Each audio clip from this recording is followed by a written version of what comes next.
The wind howls across an ancient frozen valley.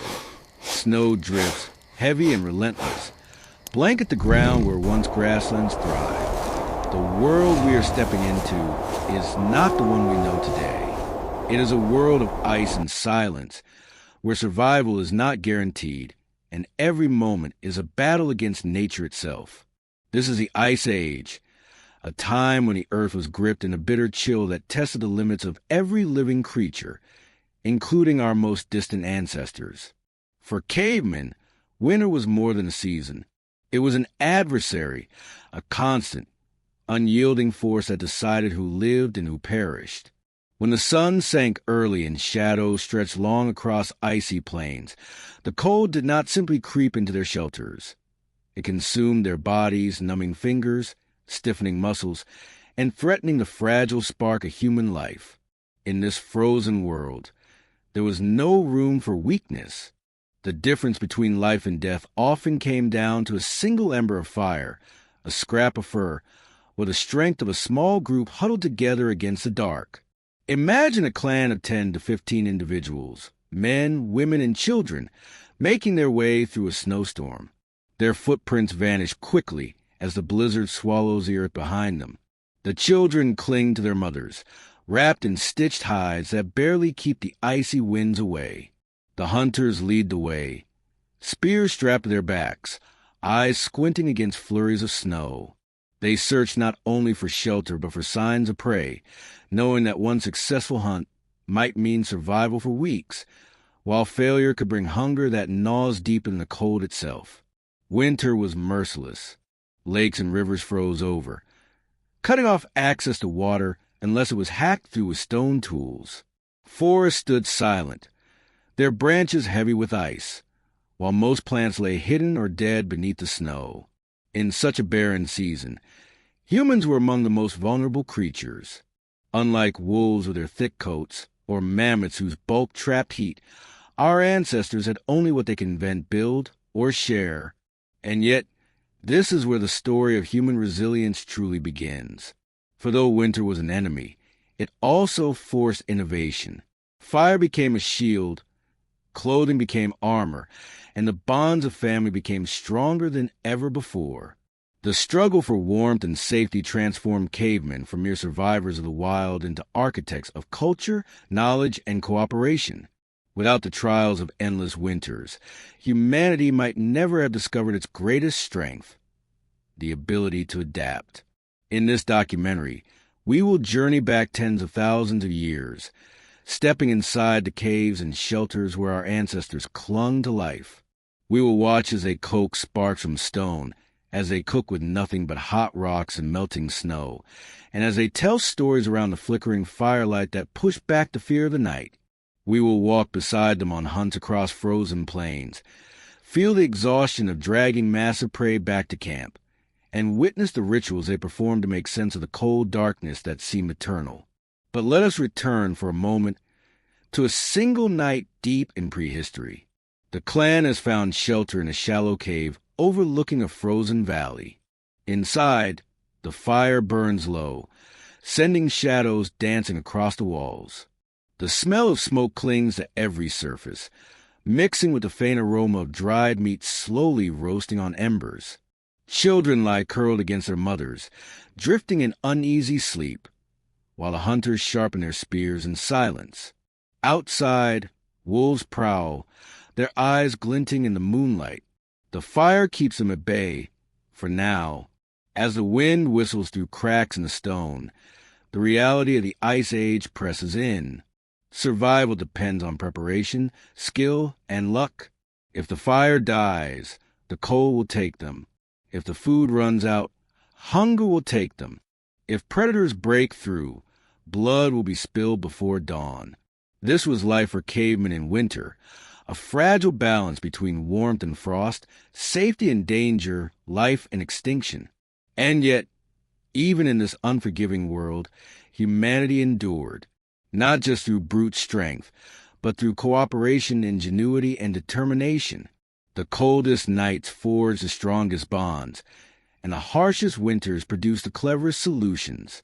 Every ember kept alive, every hide sewn together, and every story told around the flames carried humanity one step closer to survival, and eventually to the thriving civilizations that would rise long after the ice had receded.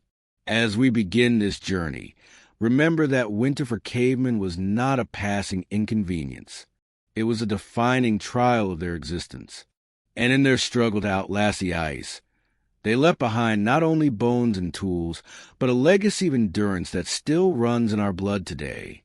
The story of prehistoric winter survival is not just their story, it is ours.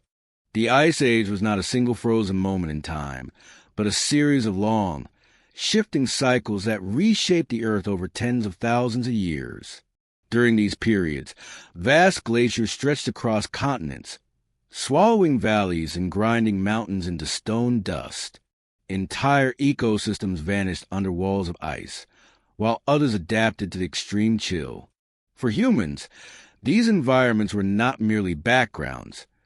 They were arenas of survival where every decision was influenced by the cold, the storms, and the shifting seasons.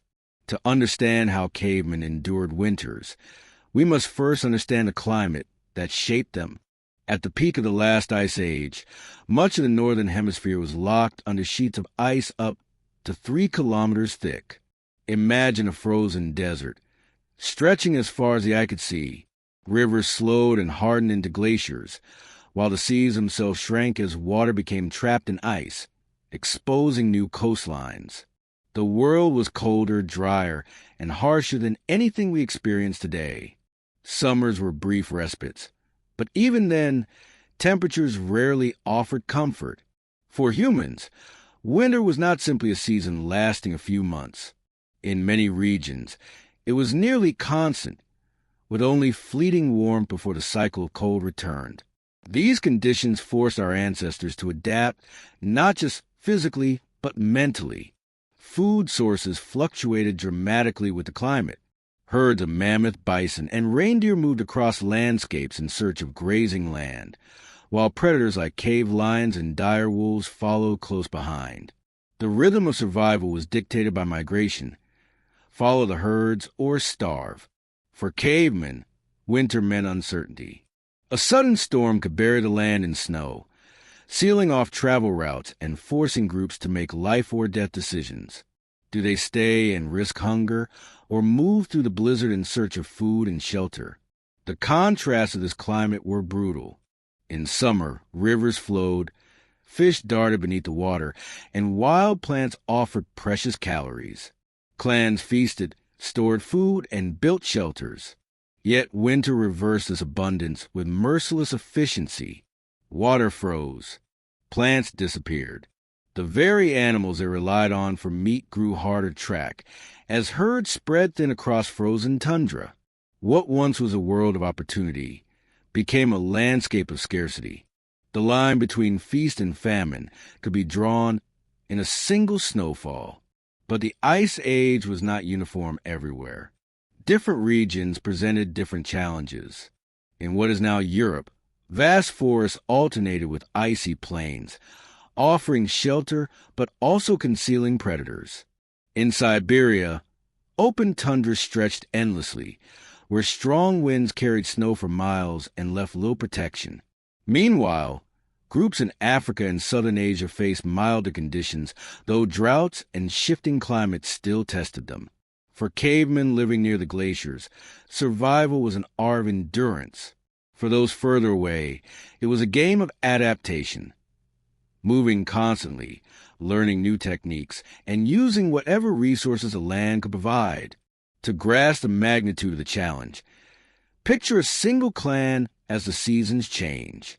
In late summer, they enjoy relative abundance. Rivers provide fish, berries to bushes, and small game can be trapped easily. They prepare by drying meat, tanning hides, and gathering firewood. But then the first frost falls. Within weeks, the rivers ice over. Plants wither. The days shorten until darkness claims more hours than light. What seemed like enough supplies begin to dwindle. Each day, the fire consumes more wood, and every mouth consumes more food than the hunters can bring back. Anxiety sets in. The environment itself is an unforgiving enemy, and winter has only just begun. Scientists studying Ice Age climates describe them not as static, but as shifting mosaics of weather patterns. Sudden cold snaps, known as stadials, could plunge regions into deeper freezes within a generation. Imagine a child born into a world with relatively mild winters, only to face adulthood in a far colder, harsher environment. These rapid changes demanded extraordinary flexibility from humans, groups that could not adjust, whether by altering hunting strategies, inventing new tools, or migrating, risked extinction. Those who succeeded passed on not only their genes, but also the knowledge and traditions that would guide future generations. What made winters particularly deadly was not only the cold, but the unpredictability. Snowstorms could arrive suddenly, covering landmarks and trails. A blizzard could trap a clan in their shelter for days, consuming precious firewood and food. If the fire went out, relighting it in the midst of storm was nearly impossible. The contrast was stark. Outside, howling winds and swirling snow. Inside, a dim fire, hungry stomachs, and fearful silence. This unpredictability left cavemen in a constant state of vigilance, always preparing for the worst. Yet, strangely, the very harshness of the Ice Age shaped the resilience of humanity. The need to survive long winters led to innovation. Better shelters, more efficient clothing, new tools for hunting and cutting through ice. Even the way cavemen thought was shaped by climate.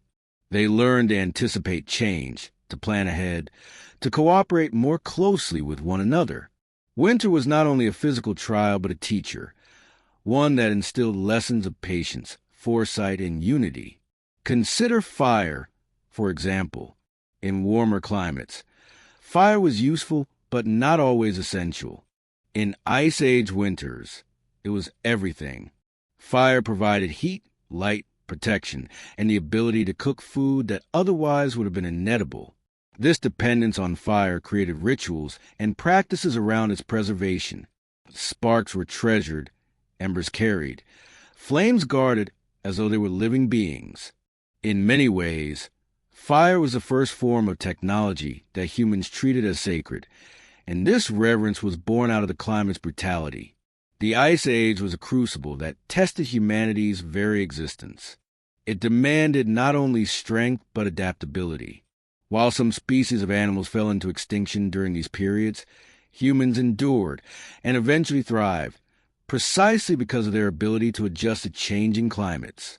Every bitter winter taught new strategies: how to use animal fat as fuel, how to insulate shelters with snow, how to track prey across frozen landscapes.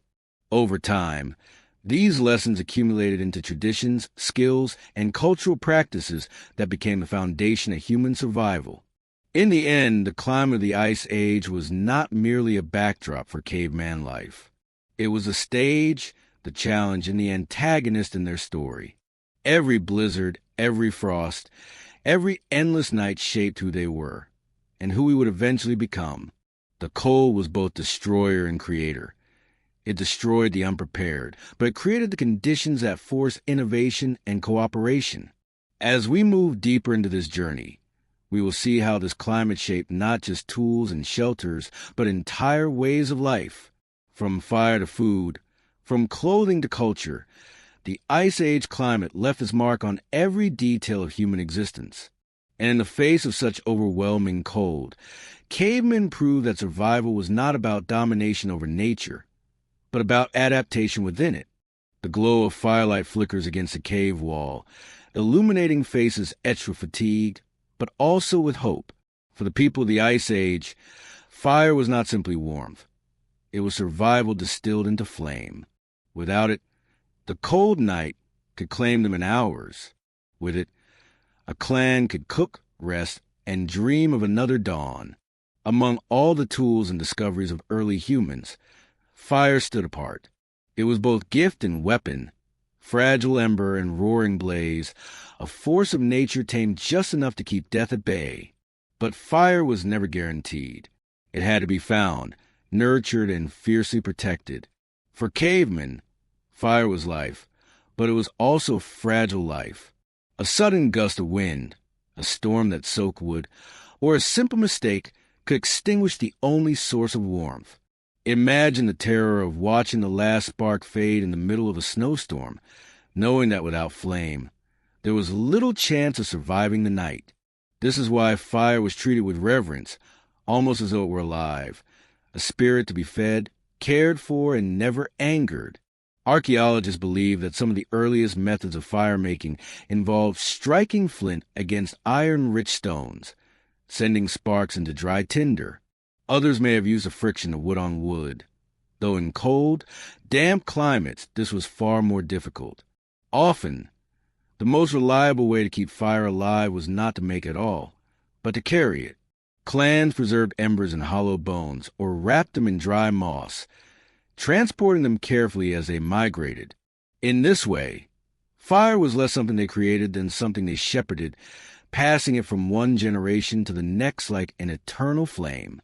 Once lit, fire transformed everything. It turned raw meat, tough and often riddled with parasites, into cooked meals that were easier to chew, digest, and share. It melted snow into drinking water, saving precious time and energy otherwise spent breaking ice. It hardened wooden spear tips, making them stronger for the hunt. It even acted as medicine: smoke to keep away insects, ash to treat wounds, warmth to heal the sick. Fire was not one thing. It was many things at once: protector, provider, and silent companion. But perhaps its greatest power was psychological. In the endless darkness of winter nights, when predators prowled just beyond the cave entrance, fire became a wall of light.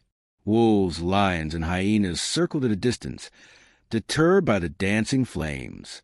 To sit around the fire was to feel safe, if only for a while. Its glow pushed back not just physical shadows, but also the shadows of the mind: fear, despair, loneliness. Around the fire, stories were told, songs were sung, and rituals performed. In many ways, the fire became the first stage, the first hearth, the first gathering place of human culture. Imagine such a night.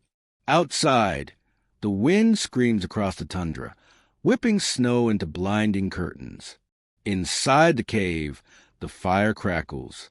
Children huddle close, their faces bathed in orange light, listening intently as an elder tells a tale, perhaps of great hunts, of spirits in the stars, or of ancestors who braved winters even harsher than this. The fire is not only warming their bodies, but igniting their imaginations.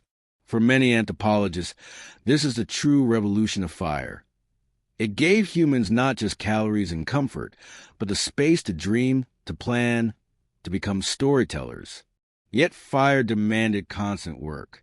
It consumed wood quickly, and in snowy landscapes, dry fuel was scarce. Hunters often carried back logs and branches along with their prey, knowing that meat without fire was useless in deep winter. Sometimes, clans burned animal fat as fuel, dripping it onto flames to keep them alive through long nights. Fire was never free. It had to be fed like any other hungry mouth in the camp. In this way, fire was woven into daily routines, its needs considered alongside those of every member of the group. The relationship between fire and survival can also be seen in how clans structured their shelters. Caves with good airflow were prized because they allowed smoke to escape while keeping heat trapped. In man-made huts of bone, hide, and wood, fires were placed carefully to avoid collapse or suffocation.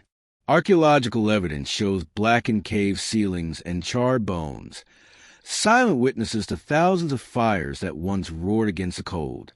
Fire shaped not only the diet of cavemen, but the architecture of their lives. But fire could also be dangerous. A flame too close to a hide covering could reduce a shelter to ashes in moments. Sparks could ignite dry grass, spreading out of control. Children who wandered too near risked burns that left lasting scars. And fire, though a tool of humans, was never fully theirs to command. It remained a wild element, unpredictable, capable of both saving and destroying.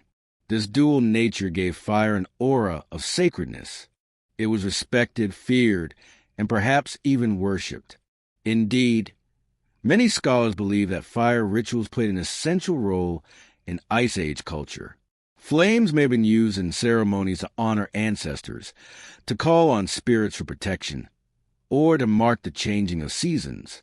The way people dance around fires, painted with flickering shadows on cave walls, suggests that fire was not just practical but symbolic. It was life itself, fragile, flickering, yet capable of brilliance. The contrast fire created in the lives of cavemen cannot be overstated. On one side of the flames lay death, freezing cold, prowling predators, empty bellies. On the other side lay warmth, light, and community. Fire turned inhospitable caves into homes, silent nights into storytelling sessions, fear into faith. It was a great divider, the boundary between survival and extinction. To understand the importance of fire, imagine losing it. Picture a clan waking to find their fire reduced to cold ash. Panic sets in immediately. Without fire, their meat spoils, their water freezes, their tools weaken, their nights become dangerous. The hunters set out desperately to find another group, hoping to beg or barter for embers. Days pass. The cold worsens. One by one, the weakest begin to falter. In this grim scenario, the absence of fire is not symbolic. It is lethal. And yet, fire was also the great equalizer. It allowed humans, fragile and thin-skinned, to thrive in environments where no other primates could survive. It made us competitive with predators, capable of living in lands otherwise uninhabitable. It enabled migration into colder regions, expanding the reach of humanity across the globe. In essence, fire extended the boundaries of life itself. When we look back across the vast distance of time, it is clear that fire was not just another discovery. It was the foundation of human civilization. Around its warmth, culture was born. In its light, fears were eased. Through its power, survival was possible. For cavemen facing the endless winters of the Ice Age, fire was more than a tool. It was a companion, a protector in the thin, flickering line that kept humanity alive in a frozen world. The fire crackles at the heart of the camp, its glow casting long shadows against the stone walls of the shelter. Around it, the clan gathers not just for warmth but for something equally vital: food. In the frozen world of the Ice Age, eating was never simply about taste or pleasure. It was survival made tangible. Every bite a shield against the cold that sought to sap the body's strength. But cooking in these early days was no easy feat without clay pots or metal pans. Cavemen had to harness the materials around them, stone, bone, hide, and even the ice itself, to transform raw meat into nourishing meals. Archaeological evidence shows that prehistoric people were astonishingly resourceful. One of their simplest yet most ingenious techniques was the hot stone method. Large stones were heated in the fire until they glowed with stored heat. These scorching rocks were then dropped into shallow pits lined with animal hide, bark, or even ice scooped from a landscape. Water poured over stones hissed and bubbled, turning into makeshift boiling pots. Into these primitive cauldrons went chunks of meat, roots, or bones rich with marrow. Slowly, the water transformed into broth, a nourishing stew created with nothing more than fire, stone, and ingenuity. This was not just cooking. It was chemistry born of necessity. Boiling softened the toughest fibers of mammoth or bison meat, making them easier to chew and digest. It also released fat and nutrients that raw flesh often held locked away. The marrow, once trapped inside bones, seeped into the broth, creating a calorie-dense meal that fueled hunters through the brutal cold. In the Ice Age, every calorie mattered, and stew was a way of stretching resources.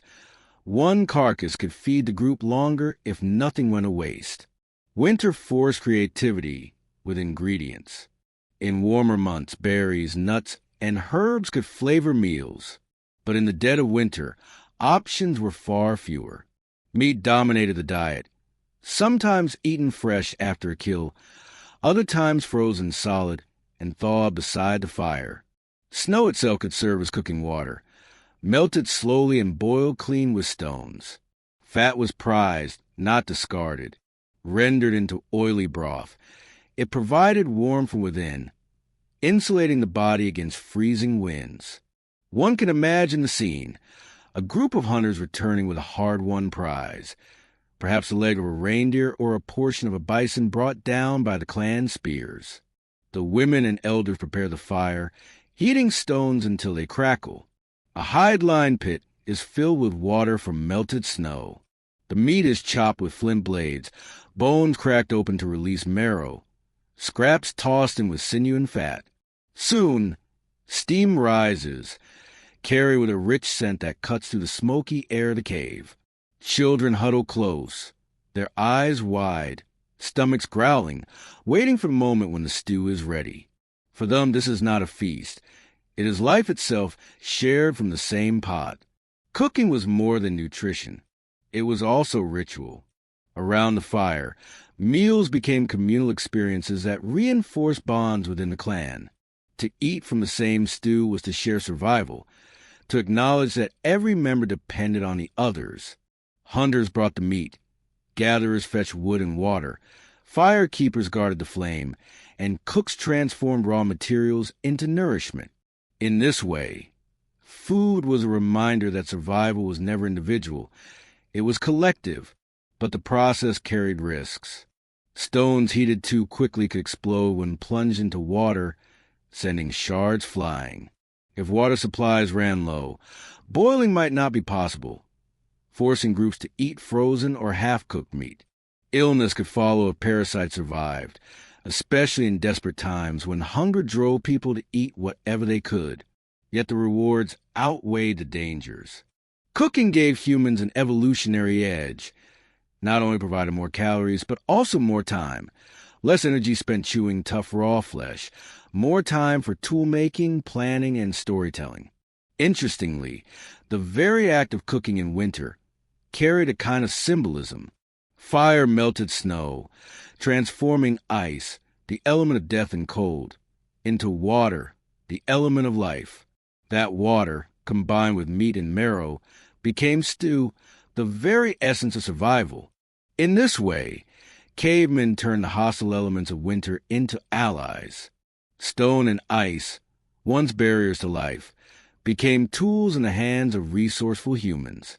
Meals were also moments of reprieve.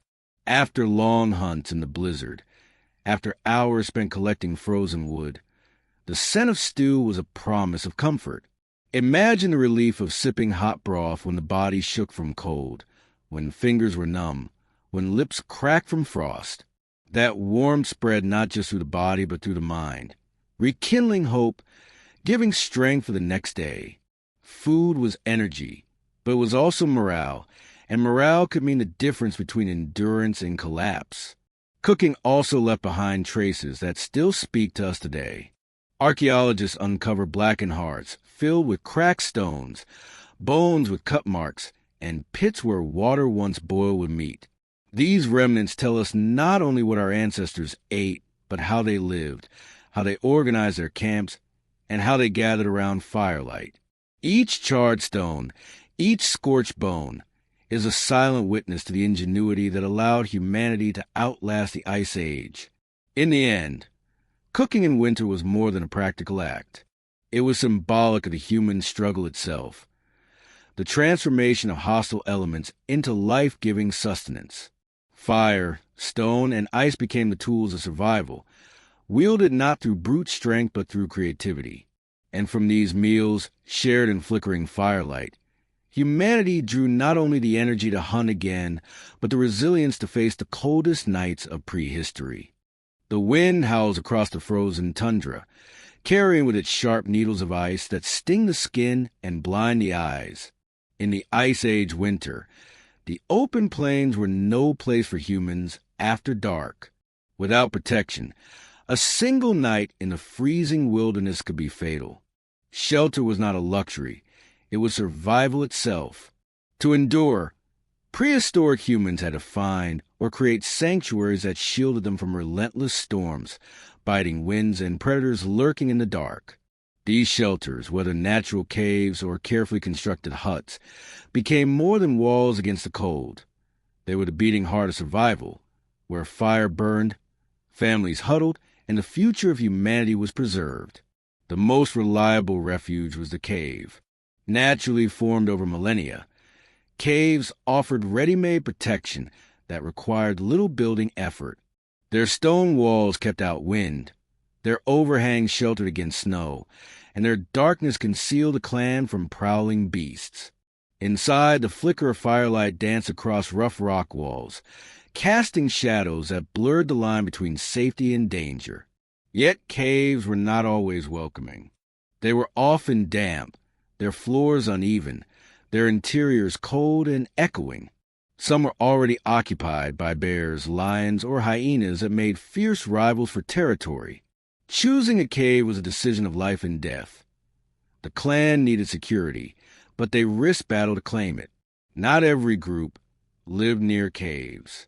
Many had to build their own shelters in the vast openness of Ice Age landscapes. Here, humans displayed remarkable creativity. Using wood, mammoth bones, and animal hides, they constructed huts sturdy enough to withstand snowstorms. Archaeologists have uncovered the remains of these shelters in places like Ukraine and Siberia. Circular dwellings built from the tusks and ribs of mammoths, draped with hides and weighed down with stones. Inside, fires burned in central hearths, the smoke venting through gaps in the roof. These structures, though temporary, reveal the adaptability of Ice Age humans, who used whatever materials were at hand to create warmth and stability. The use of mammoth bones as building material reveals both practicality and symbolism. To kill such a massive creature required extraordinary teamwork, and nothing from its body was wasted. Meat became food, fat turned to fuel, sinew to rope, and bones a shelter. In a sense, the mammoth itself became part of the human camp, its remains forming walls that protected the clan from the very environment it once roamed. This fusion of life and death, of beast and human, reflects a deep interdependence between early people and the animals they hunted. Hides played an equally critical role. Thick, insulated skins from bison, reindeer, and mammoth draped over wooden frames created windproof walls that trapped warmth. These hides could be layered, stitched with sinew, into vast coverings that resembled primitive tents. In the worst storms, families huddled beneath hides stretched low to ground, their breath mingling with smoke, their fire casting a fragile bubble of heat in a frozen world. To us, such shelters may appear fragile, but for Ice Age humans they were lifelines, proof that human ingenuity could carve out comfort even in the harshest wilderness. Some groups even experimented with shelters made directly from ice and snow. Like the ancestors of the Inuit in later ages, they understood that snow, properly packed, could serve as insulation rather than danger. Low domes of snow blocks or dugout pits shielded from the wind offered surprising warmth when combined with animal skins and a small fire. Such structures required skill to build, but they demonstrate how humans learned to manipulate even the very elements of winter itself, bending cold into protection. Within these shelters, life unfolded in rhythms of survival and intimacy. The fire glowed at the center, its smoke curling upward, its warmth radiating outward. Around it, families cooked meals, repaired tools, and told stories. Children played near the firelight, while elders passed on knowledge through words and gestures. The shelter was not just walls and roofs. It was a womb of survival, a cocoon in which the fragile spark of humanity was nurtured against the vast darkness outside. Yet danger was never far. Predators could sniff out smoke or hear the echoes of voices carried on the wind. A flimsy hut might not withstand the charge of a desperate cave bear or a hungry lion. Avalanches or blizzards could collapse structures, leaving people exposed. Fire itself, though vital, carried risk. A stray spark could set hides aflame, turning safety into disaster. Every night was a gamble, but it was within these shelters that humans learned resilience, to rebuild when huts collapse, to fight back when caves are contested, to adapt when the environment turned hostile. Psychologically, shelters offered more than warmth. They gave a sense of boundary, a place where fear could be pushed to the edges. Inside the hut or cave, the clan could rest, knowing that for a few hours they were safe from the relentless demands of winter. Here they could dream, plan, and prepare. Here they could light lamps carved from stone and fuel with animal fat, casting a steady glow against the darkness. The shelter became a symbol of control, proof that humans were not merely victims of their environment, but active shapers of their fate. Archaeological findings show that shelters were also places of culture. Cave walls bear paintings of animals and abstract symbols, evidence that people used these spaces for more than survival. They were sanctuaries of creativity and ritual, where art was born in the flicker of firelight. To paint an image of a bison or mammoth on a cave wall was not just decoration. It may have been a prayer, a record, or a teaching tool. Shelters, then, were not only homes but temples, where survival and meaning intertwined. In the end, the shelters of Ice Age humans stand as testaments to adaptability. Whether it was a cavern claimed from wild beasts, a hut raised from bones and hides, or a dome sculpted from snow, these structures reveal a truth about humanity. We endure not by strength alone, but by invention. Against the fury of winter storms, against the cold breath of extinction, shelters became sanctuaries, places where life continued, where families endured, and where the story of humanity survived the longest night. Across the frozen plains of the Ice Age, survival was a daily struggle.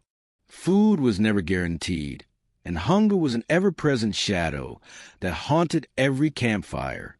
To endure the winter, humans had to become hunters unlike any before them. They lacked the speed of wolves, the claws of lions, the teeth of saber-toothed cats. What they possessed instead was something invisible yet far more powerful: intelligence, cooperation, and the ability to shape tools into weapons. From sharpened stones to carefully crafted spears, these tools of survival turned fragile humans into apex hunters capable of standing against beasts many times their size. The spear was a weapon of choice, a symbol of both ingenuity and courage. Early spears were nothing more than long wooden shafts, hardened in fire at the tips. Later, humans learned to attach sharp stone blades, flint, obsidian, or chert, to create deadlier points. Bound with sinew and resin, these tips could pierce the thick hides of mammoths or bison. Archaeological discoveries show that by the height of the Ice Age, humans had developed both thrusting spears for close combat and throwing spears that could be hurled from a distance. The spear transformed the human body into something greater, extending reach, magnifying strength, and turning fragile hands into lethal weapons. But spears alone were not enough. Hunting in winter meant facing animals far stronger and swifter than humans. To succeed, Ice Age hunters relied on tactics, traps, and teamwork. Large prey like mammoths or woolly rhinoceroses were rarely taken down by a single blow. Instead, entire groups coordinated attacks, driving animals into pits or toward natural barriers like cliffs and ravines. Archaeological sites such as La Côte de Saint-Brelade in Jersey reveal evidence of mass hunts where herds were deliberately driven over cliffs, providing meat for weeks or even months. It was strategy, not brute force, that allowed humans to dominate. Traps were another extension of human ingenuity. Simple snares crafted from sinew or twisted fibers could catch smaller animals, rabbits, hares, or even foxes, offering a quick source of protein when large hunts failed. Deadfall traps, where stones or logs were balanced to crush unsuspecting prey, required patience but little energy to maintain. In winter, when every calorie counted, such passive hunting methods could mean the difference between starvation and survival. These traps reveal a shift in mindset. Humans were no longer mere opportunists but planners who reshaped the environment to serve their needs. The bow and arrow, though more associated with later periods, may have had early roots in Ice Age innovation. Even if not widespread during the coldest millennia, the concept of launching small projectiles at speed was already taking shape in tools like the atlatl, a spear thrower that used leverage to hurl spears farther and with greater force. The atlatl turned hunting into a safer endeavor, allowing hunters to strike from a distance rather than risk close encounters with tusks and horns. With each advancement, humans extended their reach over the natural world, shifting the balance of power ever so slightly in their favor. The hunt itself was as much ritual as necessity. Imagine a winter morning, breath fogging in the air, hunters painting their faces with ash or ochre, whispering prayers to unseen spirits to hunt. Spears are checked, bindings tightened, points sharpened. The group moves silently through snow-laden forests, each step a calculated effort to leave no trace. Every sound carries in the frozen air: the snap of a twig, the call of a crow, the distant rumble of a herd. To hunt was to enter into a dialogue with nature itself, to listen and to act in harmony with the rhythms of the land. The risks were immense. A wounded mammoth could trample hunters underfoot, a charging bison could gore with its horns, and predators often lurked nearby, ready to snatch a kill from exhausted humans. Frostbite, exhaustion, and injury added to the danger, yet hunger drove them forward, forcing them to risk everything for the promise of meat and fat. For every successful hunt, there were failures, days when the clan returned empty-handed, their stomachs gnawing with hunger. These failures taught patience, resilience, and the necessity of storing food when fortune favored them. Winter amplified the stakes. Frozen ground made digging traps harder. Snow revealed footprints, but also betrayed hunters' movements, and prey animals were often leaner, their fat stores dwindling. Yet winter also offered opportunities. Snowdrifts slowed heavy animals, ice-covered rivers funneled herds into narrow crossings, and frozen carcasses could be preserved for weeks without spoilage. The same cold that threatened human survival also acted as a natural storehouse, allowing meat to last far longer than in warmer months. The weapons of survival were not just tools, but symbols. To hold a spear was to hold hope, hope of feeding children, of enduring another week, of keeping the fire burning in the shelter. These weapons were passed from generation to generation, their making taught by elders, their use honed in countless hunts. A well-crafted spear carried the marks of its maker, the memory of past hunts, and the promise of future survival. They were as personal as they were practical, extensions of the human spirit that refused to yield to the cold. Over time, these weapons transformed not just hunting, but the very fabric of human society. Successful hunts allowed clans to grow, to trade surplus food with neighboring groups, to share knowledge of tools and tactics. They fueled gatherings where stories were told of daring hunts, where children learned by the fire how their ancestors faced beasts of unimaginable size. The spear, the trap, the atlatl. These were not just instruments of survival, but the foundations of culture, binding communities together through shared struggle and shared triumph. In the flickering firelight of a winter's night, a spear leaned against the wall of a shelter tells a story. It speaks of a world where humans were fragile but clever, where survival depended not on brute strength but on the ability to think ahead, to cooperate, to imagine a solution where none seemed possible.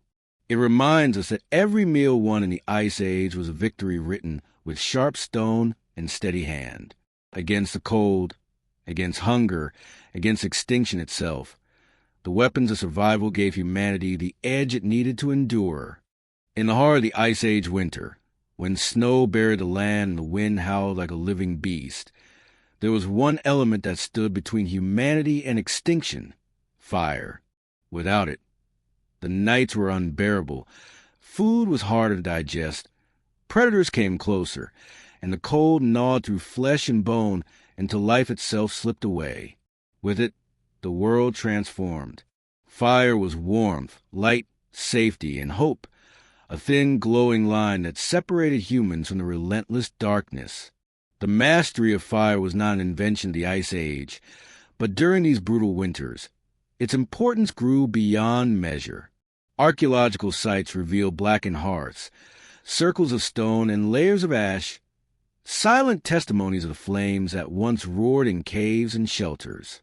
For early humans, fire was a constant struggle. It had to be kept alive, guarded against wind and snow, nurtured as carefully as a child.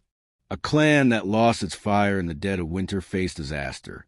To spark new flames without tools like matches or lighters was a trial of endurance and knowledge. The earliest methods of creating fire were painstaking. Flint struck against pyrite or other stones could send out tiny sparks. These sparks had to be caught by dry tinder, shavings of bark, dry grasses, or fungi carefully stored from warmer days. From a faint glow, hunters and gatherers coaxed flames with breath and patience, shielding the ember with their hands, feeding it with twigs and then with larger sticks.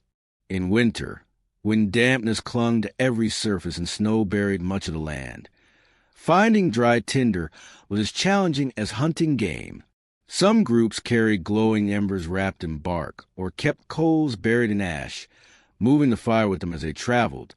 Fire was never taken for granted. It was a living companion, a spirit that had to be kept alive at all costs. Once burning, fire transformed the night. Its warmth drove away the frost that stiffened fingers and toes. Its light pierced the darkness, keeping at bay the glowing eyes of wolves or hyenas circling the camp. Predators feared fire, hesitant to cross the barrier of flames. For humans huddled inside a cave or hut, the flickering glow brought not just safety, but psychological comfort. The cold, vast wilderness seemed less infinite, less threatening, when the fire painted its orange halo across stone walls and animal hides. Cooking was another gift of fire. Raw meat could sustain life, but cooked meat offered more. It was easier to chew, safer to eat, and richer in released nutrients. In winter, when energy was scarce, cooked food kept bodies strong and resistant to illness.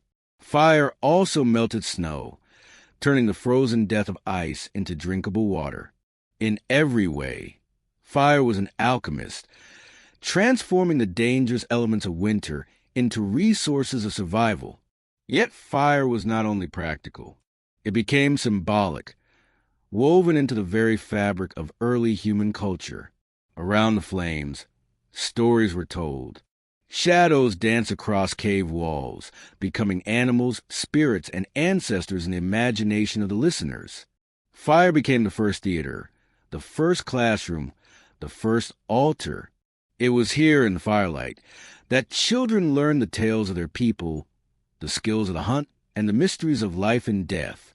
For early humans, fire was not merely heat.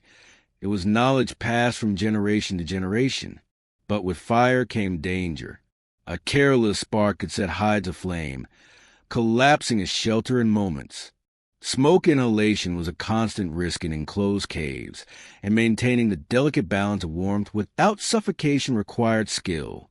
Fire demanded respect. It was a friend, but also a destroyer if not handled with care. In many ways, the dual nature of fire mirrored life itself. Fragile yet powerful, dangerous yet essential. Anthropologists suggest that fire shaped not only survival, but the evolution of the human mind. The hours spent around the hearth encouraged conversation, planning, and bonding. No longer forced a retreat into darkness at sundown, clans could share thoughts, dream together, and weave collective memory. Fire extended the day and carved out space for reflection. Some even argue that cooking with fire allowed humans to absorb more energy from food, fueling brain growth that would set our species apart. In this way, fire was not just survival, it was transformation. Imagine a winter night deep in the Ice Age. Outside, the blizzard rages, snow piling against the entrance of cave. Wolves prowl in the distance, their howls echoing through the frozen valley. Inside, the clan sits close, the flames crackling, sparks leaping into the smoky air. An elder tells a story of a great hunt, his hands casting shadows on the wall that seem to move with the figures of painted animals. Children stare wide-eyed, half in fear, half in wonder. For them, the fire is more than light. It is the center of their world, warmth, story, safety, and hope bound together in a single glow. To guard fire was to guard life. The task often fell to those too old or too young to hunt. While others slept, someone kept the embers alive, feeding them slowly with dry wood, blowing on the coals when they dimmed. This role carried immense responsibility. To let the fire die was to risk the clan itself. Those entrusted with the flames carried a weight equal to the hunters who faced mammoths on the plain. Over time, fire shaped migration and settlement. Campsites were chosen not only for shelter and water, but also for access to fuel, what was precious in the barren tundra, and families carried bundles with them when moving across icy plains. In treeless regions, people burned bones or animal fat, improvising fuels to keep the flame alive. Each adaptation reveals how fire was woven into the choices and strategies of survival. In the end, fire was the most important ally of humanity in the Ice Age. Against the cold, it was warmth. Against darkness, it was light. Against predators, it was protection. And against despair, it was hope. It was fragile, easily lost, yet endlessly powerful when nurtured. Fire became the thin line that defined whether a clan would see the sunrise or vanish into frozen silence. Even today, as we sit in our heated homes and light fires for comfort rather than survival, we carry in our memory the truth our ancestors knew, that without fire, there would have been no humanity. The story of fire is a story of survival, of triumph over the cold, of a fragile species that learned to tame the most dangerous element of all, and in doing so, carved a place for itself in the heart of a frozen world. In the frozen silence of an Ice Age winter, words carried more weight than ever. A single shout could rally hunters, warn of predators, or call a child back from danger. In a world where survival depended on cooperation, communication was not optional. It was essential. Yet language in these early times was more than sound. It was gesture, expression, symbol, and story. It was the invisible thread that bound the clan together when the cold threatened to tear them apart. Anthropologists believe that the roots of complex language may have flourished during the harsh conditions of the Ice Age. Winters demanded planning, coordination, and teaching. To bring down a mammoth, hunters needed signals. To build shelters, families needed to share tasks. To prepare food and guard fire, instructions had to be clear. Without communication, survival would have fractured into chaos. With it, fragile humans became something greater, a unified force capable of strategy and resilience. Spoken words, even if limited, carried incredible power. Simple calls, a warning cry for wolves, a signal for go left or go right during a hunt, could decide success or failure. Over time, these sounds likely grew more complex, evolving into early proto-languages with dozens of distinct meanings. Yet sound alone was not enough. Winter muffled voices, carried them away on the wind, or drowned them beneath the roar of storms.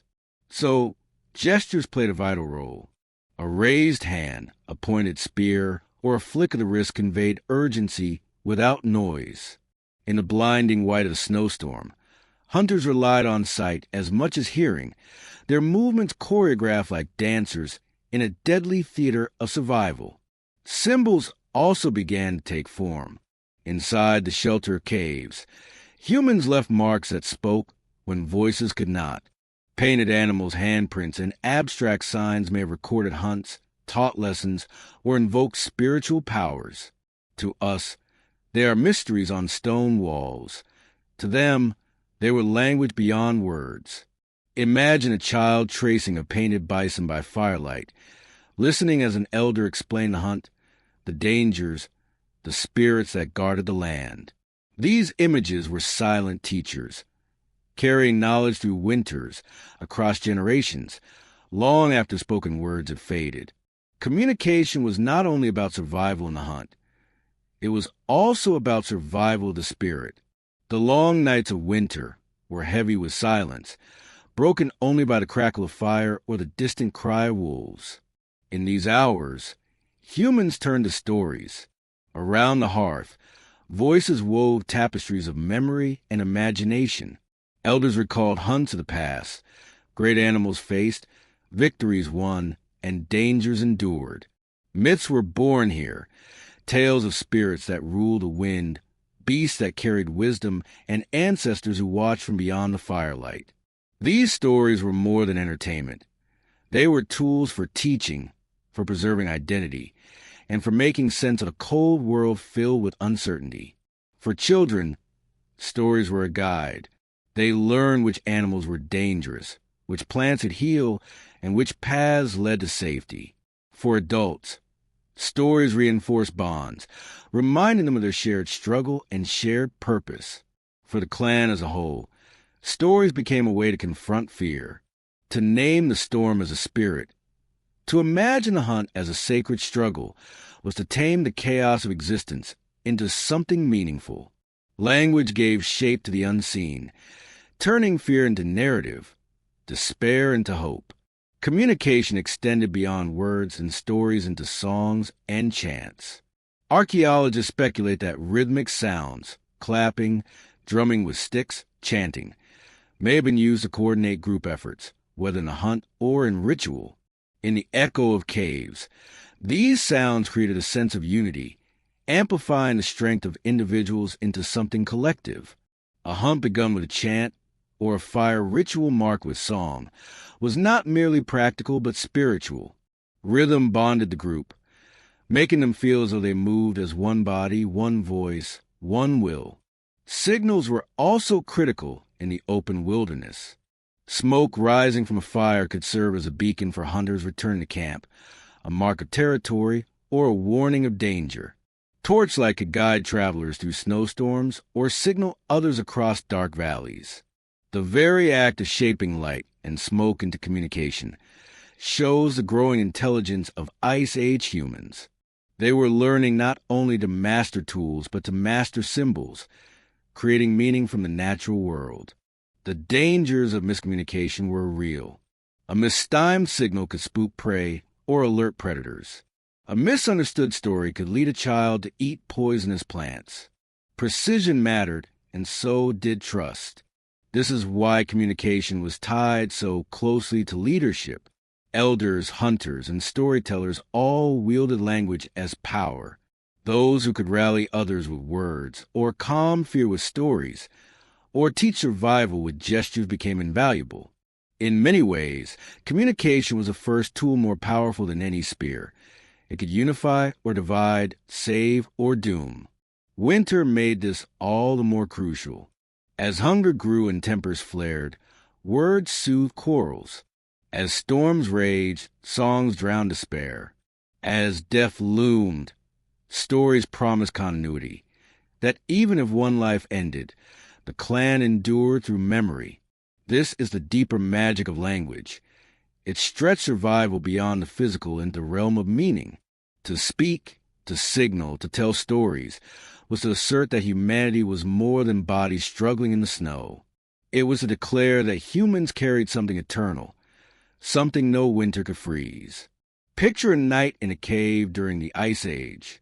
The fire burns low, casting soft light on painted walls. Children lie bundled in furs, their eyes heavy but wide with wonder.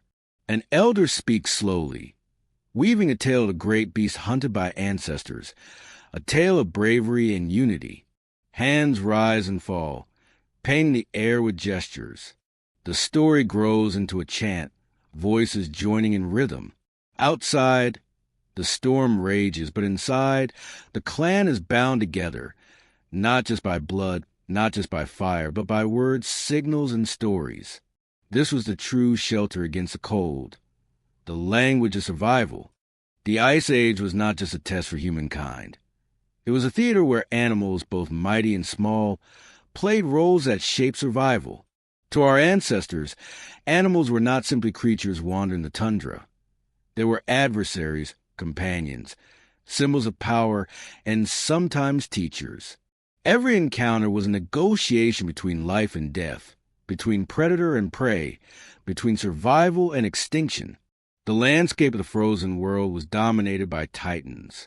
Towering mammoths marched across the plains, their tusks curving like ivory crescents, their massive bodies shielded by thick fur and layers of fat. To a hungry clan, a mammoth was both salvation and peril. One kill could feed a group for weeks, provide bones for tools, tusks for carving, and hides for shelter. Yet to hunt such a beast was to gamble with fate. A mammoth, when threatened, became a moving wall of muscle and rage, capable of crushing hunters beneath its weight. These hunts demanded courage, strategy, and unity.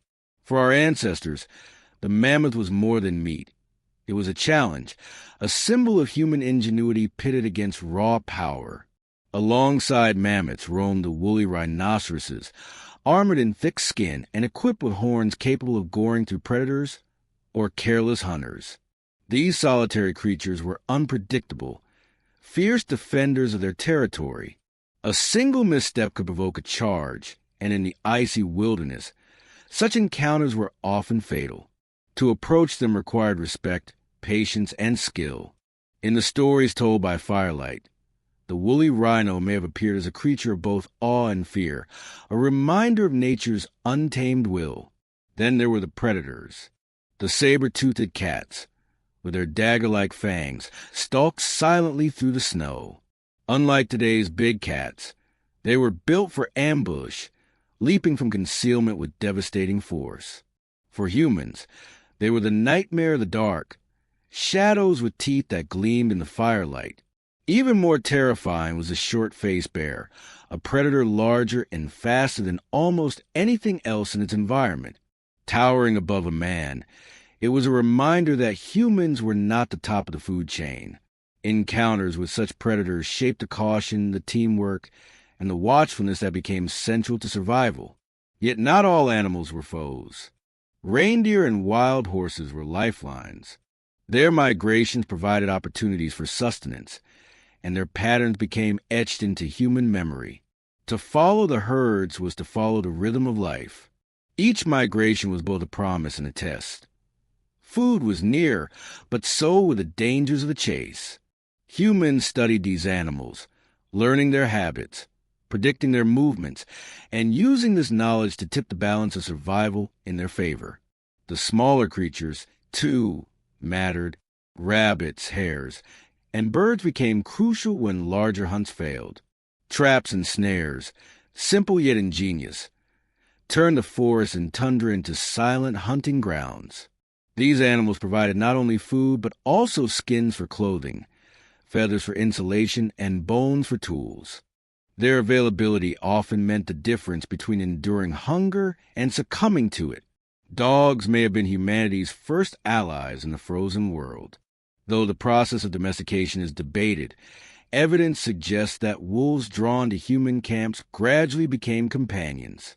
They warned the predators, helped in hunts, and provided warmth during frigid nights. This partnership between human and animal, fragile at first, blossomed into one of the most significant relationships in history. To the Ice Age clan, a wolf at their side was more than a hunter's aid. It was a friend, a guardian, and a living symbol of loyalty in a hostile world. The animals of the Ice Age also shaped human imagination. In cave paintings, mammoth horses and bison appear again and again, rendered with remarkable detail. These were not merely records of hunts. They were reverence made visible. To paint an animal was to honor it, to invoke its spirit, perhaps even to ask its permission. The animals became characters in myths, symbols of strength, wisdom, cunning, or endurance. A hunter might wear the tooth of a predator not just as a trophy, but as a talisman, carrying the essence of that beast into battle with the elements. The relationship between humans and animals was not one-sided. Humans competed with other predators for prey, sometimes clashing with wolves, lions, or bears over the carcass of a kill. These contests were brutal reminders that survival was shared. No creature, not even humans, ruled alone.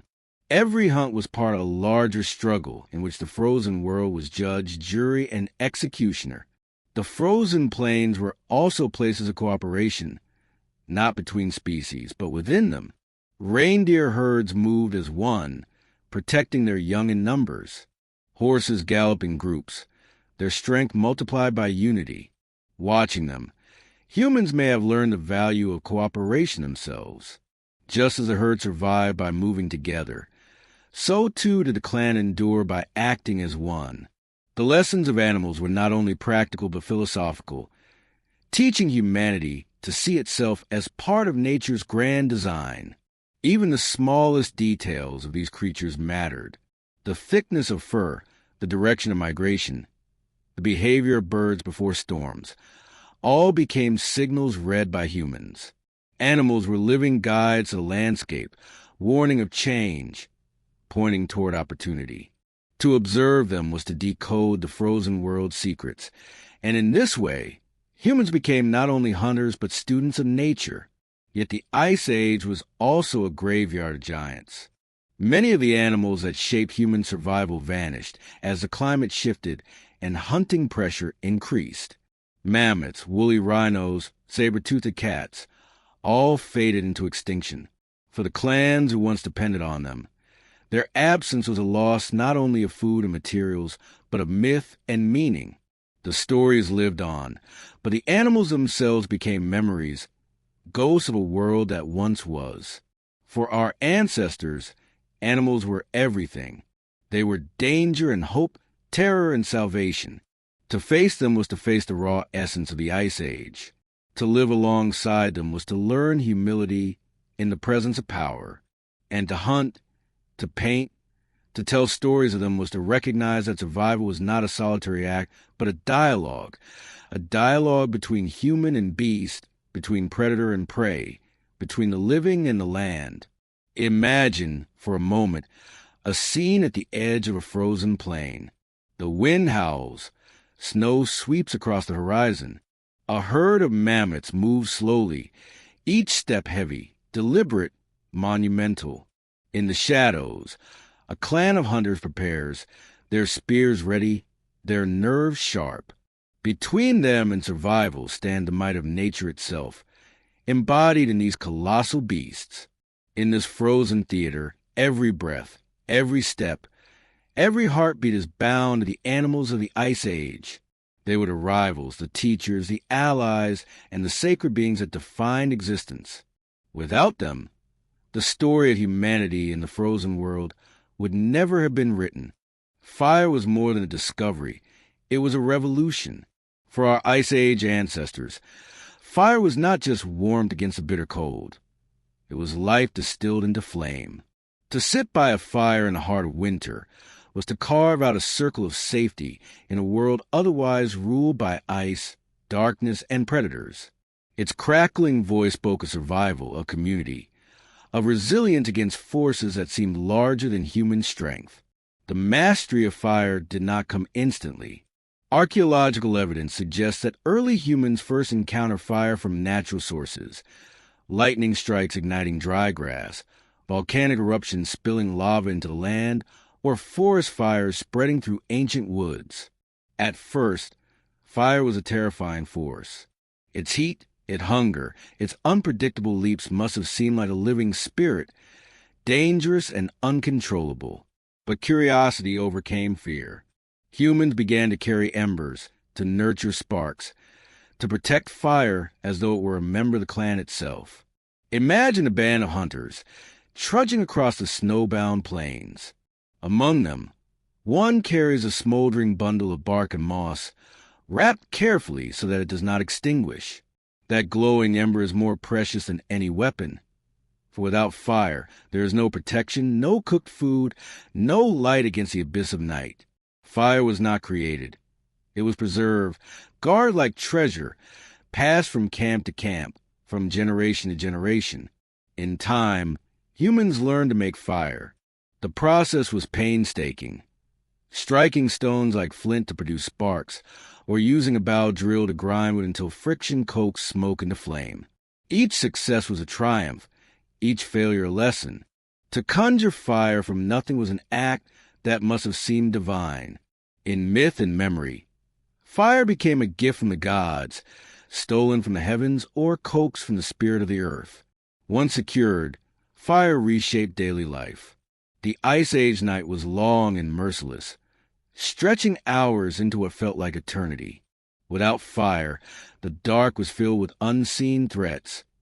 Predators lurking, icy winds gnawing at the bones, fear pressing in from every direction. With fire, night became bearable. Its light pushed back the shadows, its warmth wrapped around bodies huddled in shelters.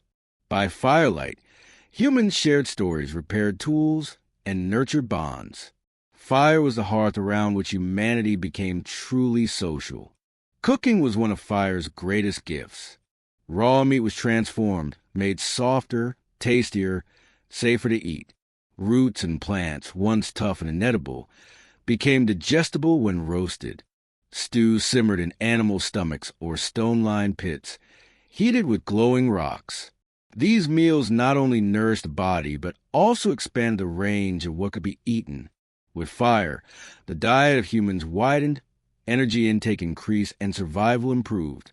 It was no exaggeration.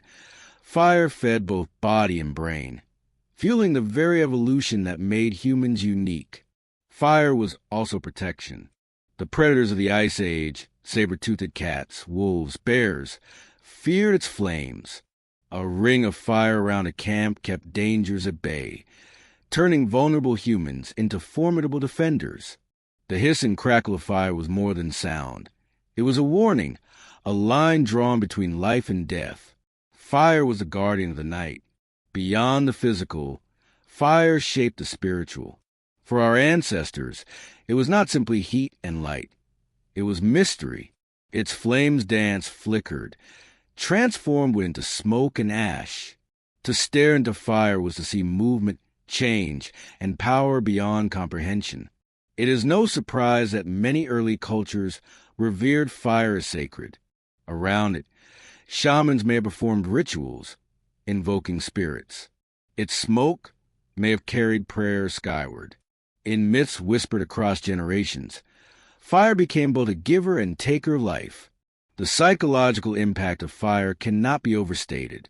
In the endless white of winter, where snow erased the horizon and cold dulled the senses, fire provided color, sound, and comfort. Its glow created a sense of home, even in the wilderness. The flicker of light against cave walls gave rise to imagination. Shadows became stories, movements became myths. It is in these fire-lit gatherings that language, culture, and storytelling blossomed. Fire was not just a tool, it was a canvas for the human spirit. Yet fire also demanded responsibility. It consumed fuel endlessly, forcing clans to gather wood, dung, or bone to keep it alive. In treeless tundras, finding fuel was a struggle. Fires had to be carefully tended, watched day and night. If it died, the clan's lifeline vanished, and relighting it was not guaranteed. In this way, fire shaped discipline, cooperation, and vigilance. Every ember mattered. Travel across snowy plains posed another challenge. How to carry fire.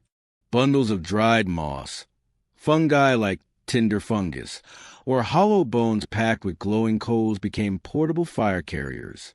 These glowing bundles were passed carefully, sometimes for days, until a new campfire was born. In these fragile embers, entire communities' survival rested. The image is powerful. Humanity walking hand in hand with fire, a partnership against extinction. The social life of the clan was structured around fire. Children learned skills in its circle. Elders told tales. Hunters shared triumphs and losses. Fire was both witness and participant in human history. To gather around was to affirm unity, to acknowledge dependence on one another and on this magical force. As Ice Age winters stretched endlessly, fire was more than survival. It was hope. To watch sparks rise into the night sky was to believe in continuity, in warmth returning even when the cold seemed eternal. It was the promise that tomorrow could be endured because tonight, fire still burned. When we think of the Ice Age, we imagine glaciers, mammoths, hunters with spears. But at the center of it all, always, is fire, the flickering light reflected in human eyes, the warmth seeping into frozen bones, the shadows dancing on cave walls. Fire was not only humanity's eternal guardian. It was a cradle of civilization, the spark that turned survival into culture, necessity into meaning, and darkness into light. Survival in the Ice Age was not simply a matter of strength or courage. It was a contest of innovation. While animals had claws, fangs, and thick hides, humans had their minds, and with their minds, they shaped the world around them.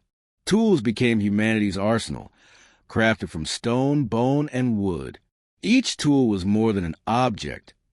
It was an extension of human will, a bridge between fragile flesh and the harsh demands of the frozen wilderness. The foundations of this arsenal lay in stone.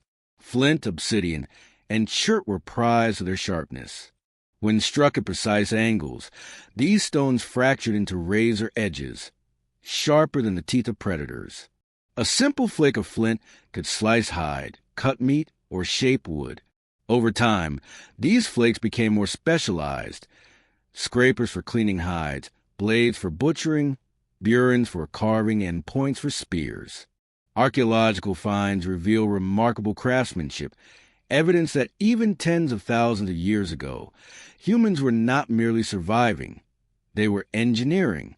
But stone was only the beginning. Bones, tusks, and antlers became essential resources. From the remains of hunted animals, humans carved needles to stitch furs into clothing, barbed points for fishing, and handles for stone blades. A mammoth's tusk might become a spear tip or even a piece of art. A reindeer's antler could be shaped into a hammer. Nothing was wasted. Every fragment of the animal was transformed into a tool of survival. This synergy between hunt and technology was one of the great strengths of Ice Age humanity. Consider the spear the quintessential weapon of the age. At first, it was a sharpened stick hardened by fire, but soon it evolved. Stone tips were lashed with sinew, creating deadly points. Longer spears became thrusting weapons for close encounters with massive prey. Later, spear throwers, or atlatls, gave hunters greater reach, hurling projectiles with tremendous force and accuracy. With such tools, a small band of humans could stand against beasts many times their size. The spear was more than wood and stone. It was courage made tangible. Hunting also gave rise to traps and nets. Twisted fibers, sinew cords, and interlaced branches became tools of patience, capturing smaller game when large hunts failed. These devices freed humans from relying solely on luck. They allowed strategy, foresight, and efficiency. A clan could set snares at dusk and return at dawn to find food waiting. The land itself transformed into a silent partner in survival. Even fire, humanity's eternal guardian, was tamed further with tools. Stone bowls carried embers. Wooden drills coaxed sparks. Char was used as marking sticks, the earliest forms of drawing on cave walls. Tools were not just practical. They carried humanity into new realms of creativity and expression. Art and utility often blurred. Carvings on bone tools suggest that survival did not exclude beauty.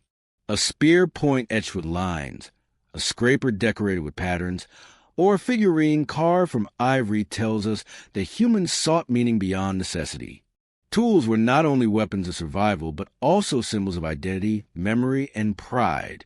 To hold a decorated tool was to carry a story, a link to one's people and ancestors. The bow and arrow, though arriving later in prehistory, marked another leap. With it, distance became safety. Hunters could strike from afar, reducing the risk of deadly encounters with dangerous prey. The bow required skill, patience, and precision, qualities that shaped the very character of those who wielded it. But beyond weapons, tools also served the quieter battles of survival. Stone scrapers softened hides into blankets. Bone needles stitched them into clothing that could withstand Arctic winds. Awls pierced holes in tough leather, making shelters more secure. Without these quiet tools, no spear, no weapon, no hunt could keep the clan alive through winter's grasp. The making of tools was itself a ritual. Around the fire, skilled flint knappers taught apprentices the delicate craft of striking stone at just the right angle. A single mistake could ruin hours of work, shattering a potential blade into useless shards. The rhythm of stone against stone became music in the camps, the sound of survival being shaped by human hands. Knowledge was passed carefully, generation to generation, not in books, but in demonstration, repetition, and memory.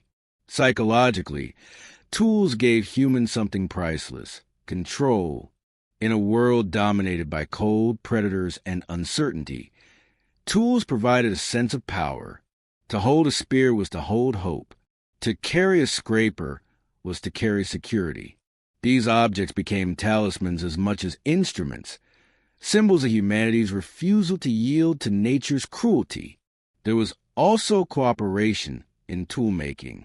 One person might craft a blade, another fit it into a handle, another used it in the hunt. Tools bound the clan together in shared labor. Each object carried the fingerprints of many, each strike of flint echoing the unity of the group. Survival was not the work of individuals, but of communities bound by technology. The Ice Age arsenal was never static. It evolved, adapted, grew sharper and more complex as humans spread into new lands and faced new challenges. In Europe, flint became finely retouched blades. In Siberia, bone harpoons pierced the icy rivers teeming with fish. In colder regions, snowshoes and sleds emerged, allowing humans to travel where feet alone would falter. Innovation became the hallmark of the species, an endless dialogue between need and invention. And yet, tools were more than practical responses. They were mirrors of the human mind. To shape stone into a blade is to see not just what is, but what could be. To carve a bone into a needle is to imagine clothing before it exists. Tools were imagination made real, creativity turned into survival. This capacity to dream of objects before they were born was humanity's quiet superpower. Imagine, for a moment, a winter hunt. The snow is deep, the air sharp. A group of hunters advances, each armed with spears tipped with stone and bone. Their footsteps crunch softly, their breaths rising in white clouds. Ahead, a reindeer herd grazes.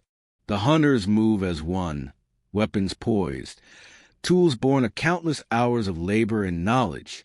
In that moment, the line between humanity and extinction lies not in muscle, not in speed, but in the sharpened edge of stone and the will to use it. The Ice Age arsenal was not grand in appearance, no glittering swords, no polished shields. But it was ingenious, efficient, and deeply human. It was a quiet victory of intelligence over brute force, of creativity over limitation. Every flake of stone, every carved bone, every woven cord was a declaration. We will endure. In the end, these tools were the true weapons of humanity's survival. Where claws and fangs failed, sharp edges triumphed. Where muscle gave out, ingenuity pressed forward. In the frozen silence of the Ice Age, tools spoke for humanity, carving its path through snow, hunger, and darkness. They were not just objects. They were the arsenal of existence, the proof that even in the harshest of worlds, the human spirit could find a way. In the frozen vastness of the Ice Age, survival was never an individual effort. Alone, a human stood little chance against the howling winds, prowling predators, and endless hunger. But together, bound by family, kinship, and clan, they endured. The hearth, glowing with firelight, was not just a circle of warmth. It was a nucleus of human existence, where bonds were forged, lessons passed, and identities preserved. The Ice Age clan was often small, ranging from a few families to perhaps 20 or 30 individuals. Too few, and survival was impossible. Too many, and resources strained beyond capacity. The balance was delicate. Each person's role mattered. The hunter who risked his life on the tundra, the gatherer who searched for roots beneath the snow, the elder who carried the wisdom of seasons past, the child who represented hope for the future. Every heartbeat echoed in the survival of the group. At the center of these bonds was kinship. Blood ties and alliances formed the glue that held clans together. Children were nurtured not only by their parents but by the community itself. Anthropologists call this cooperative breeding. But for Ice Age people, it was simply necessity. A mother's hands could not always provide warmth or food, but an aunt, a grandparent, or a sibling stepped in. In this way, love and responsibility rippled outward, ensuring that no child, and thus no future, was abandoned. Elders, though weaker in body, were vital. They remembered the hunting grounds, the migration routes, the dangers of certain animals, the cures hidden in herbs. Their knowledge was survival, encoded in memory. Around the fire, they became storytellers, weaving tales of ancestors, spirits, and the lessons of past winters. To the young, these stories were not mere entertainment. They were instruction manuals written in myth and metaphor. An elder's words might mean the difference between life and death when the snowstorms came. The hearth was the physical and symbolic core of the clan. By firelight, hunters returned to share the spoils of their labor. Food was divided not by greed, but by need. The youngest and weakest often ate first, for their survival ensured the clan's continuity. In this act, humanity transcended pure animal instinct. The clan understood. The horde was to doom the group. To share was to extend life itself. Gender roles in Ice Age clans were likely flexible, shaped by necessity rather than rigid hierarchy. Men hunted large game, yes, but women gathered plants, trapped small animals, prepared food, and crafted clothing. Without their labor, survival was impossible. Some women may have hunted alongside men, while some men may have nurtured children or crafted tools. In a world so harsh, every capable hand found a task. Equality was not an ideology, it was a survival strategy. Children, though fragile, were cherished. They represented continuity, a promise that life would outlast winter. They learned by imitation, watching adults scrape hides, sharpen tools, or kindle fire. Small hands practiced with miniature tools, clumsy at first, but gradually more skilled. Childhood was short. By their early teens, most were already active contributors to the clan's survival. Yet even in this unforgiving world, play existed. Laughter around the fire, games with bones or stones, simple competitions. These moments of joy nourished the spirit as much as food nourished the body. Conflict inevitably arose. Resources ran thin. Tempers flared. Disagreements surfaced. Yet survival demanded resolution. Violence within the clan endangered all. Instead, disputes may have been settled through mediation by elders, compromises, or even rituals of reconciliation. Harmony was not optional. It was enforced by the knowledge that division meant death. Beyond the family hearth, bonds extended outward. Clans met others at seasonal camps, exchanging goods, sharing knowledge, and even arranging marriages to strengthen alliances. These gatherings were more than practical. They were celebrations of humanity's resilience. Songs echoed, stories intertwined, new friendships formed.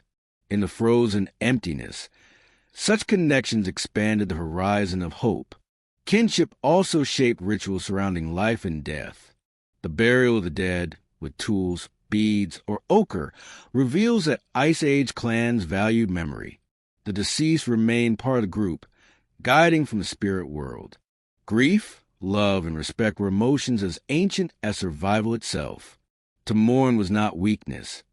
It was acknowledgement that even in a brutal world, humans carried hearts that felt deeply. The psychological comfort of family cannot be underestimated. In the silence of snowbound nights, when hunger gnawed and predators howled, the warmth of a familiar hand, the sound of a child's breathing, or the murmur of a story reassured the soul. To belong was to survive, not only physically but emotionally. Isolation was despair. Kinship was hope. Imagine the scene. A snowstorm rages outside, winds battering the hide walls of shelter. Inside, fire crackles, casting light on faces huddled close. An elder tells of mammoths hunted long ago, while children listen wide-eyed. A mother stitches fur with a bone needle. A father sharpens a spear. A young boy plays with a carved figurine. Outside, the world is merciless, but inside, there is warmth, unity, and the heartbeat of humanity. Clan bonds were not just survival mechanisms. They were the foundation of culture. From them arose rituals, art, music, and belief. To sit at the hearth was to be more than an animal enduring winter. It was to be human, to share, to love, to dream, and to carry one another forward into the uncertain dawn. In the end, the human hearth was more powerful than fire, more enduring than tools. It was the bond of family, the strength of kinship, the unity of clan that carried humanity through the Ice Age. Against the silence of glaciers and the roar of predators, it was togetherness that triumphed. Alone one perished. Together they endured, and through endurance, they carved the first chapters of civilization. When we peer into the dark caves where Ice Age people once left their handprints, carvings, and painted visions, we glimpse not only art, but also the stirrings of belief. These were not random marks on stone. They were messages, prayers, and rituals, the birth of spirituality in the human story. For cavemen, survival was a daily struggle, yet in their hearts burned questions that went beyond the hunt, beyond the fire, beyond the visible world. Who controlled the seasons? Where did life come from? What happened after death? The spirit world of early humans was vast and alive. Every river, rock, tree, and animal could hold power. Anthropologists call this animism, the belief that the world is infused with spirits. For Ice Age people, this was not abstract philosophy. It was practical truth. A successful hunt might depend on honoring the spirit of the mammoth. A healing ritual might call upon the power of a sacred herb. The world was a dialogue between humans and unseen forces. Rituals often revolved around survival. Before a hunt, hunters may have performed ceremonies to invoke strength or luck. Cave paintings of bison, horses, or deer, sometimes pierced with drawn spears, may not have been mere art but sympathetic magic, an attempt to capture the animal's essence and ensure success. By painting it, they symbolically controlled it. The cave wall became not just stone, but a portal to the unseen. Shamans, spiritual leaders, may have guided these rituals. Clad in furs, feathers, or animal bones, they bridged the human and spirit worlds. Through trance, drumming, or dance, they sought visions. They healed the sick, foretold weather, or mediated disputes. To the clan, they were vital, for they gave meaning to suffering and hope and uncertainty. In the endless dark of winter, the shaman's violet chants may have been the only answer to despair. Burial practices reveal even deeper beliefs. Graves have been found with red ochre sprinkled like blood of rebirth, with beads, tools, and ornaments laid beside the dead. Such offerings suggest that cavemen believed life continued after death. The soul, perhaps, journeyed to another world, carrying the tools of survival into eternity.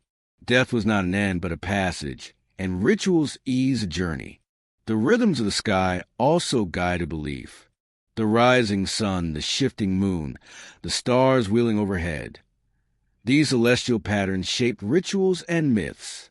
Some caves aligned with solstices, suggesting awareness of cycles. For people whose lives depended on seasons, this was sacred knowledge. The heavens were not distant.